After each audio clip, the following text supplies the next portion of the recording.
সম্প্রতি হাসনাত ও সার্জিসকে বহিষ্কার সংক্রান্ত একটি চিঠির ছবি সামাজিক যোগাযোগ মাধ্যমে ছড়িয়ে পড়ে। এর আগে বাংলাদেশ সেনাবাহিনীর প্রধান জেনারেল ওয়াকারুজ্জামানের সঙ্গে হওয়া একটি বৈঠক নিয়ে এনসিপি নেতা হাসনাত আবদুল্লাহ ও সার্জিস আলম ফেসবুকে ভিন্ন ভিন্ন দুটি পোস্ট করেন। এরই পরিপ্রেক্ষিতে তাদের বহিষ্কারের ওই চিঠির ছবি সামাজিক যোগাযোগ মাধ্যমে ছড়িয়ে পড়ে।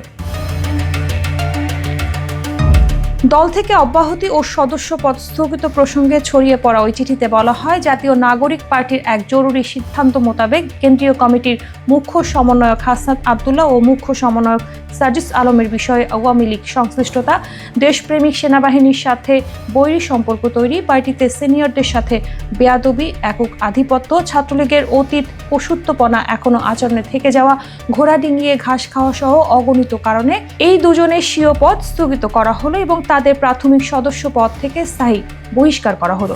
এনসিপির সবাইকেই দুজনের সাথে সাংগঠনিক সম্পর্ক না রাখার জরুরি নির্দেশ দেওয়া হলো। হাসনাত ও সার্জিসের ফেসবুক স্ট্যাটাস বিতর্কে জাতীয় নাগরিক পার্টির পক্ষ থেকে তাদের সদস্য পদ স্থগিত ও দল থেকে তাদের স্থায়ীভাবে বহিষ্কার করার দাবিটি সঠিক নয়, বরং এ সংক্রান্ত চিঠিটি ভুয়া বলে জানায় রাজনৈতিক দলটি। জাতীয় নাগরিক পার্টির ফেসবুক পেজে আলোচিত দাবির সপক্ষে কোনো প্রেস বিজ্ঞপ্তির পোস্ট বা তথ্য খুঁজে পাওয়া যায়নি। মূলত এনসিপির প্রেস বিজ্ঞপ্তির আদলে লোগো ও নাম ব্যবহার করে আলোচিত প্রেস বিজ্ঞপ্তিটি তৈরি করা হয়।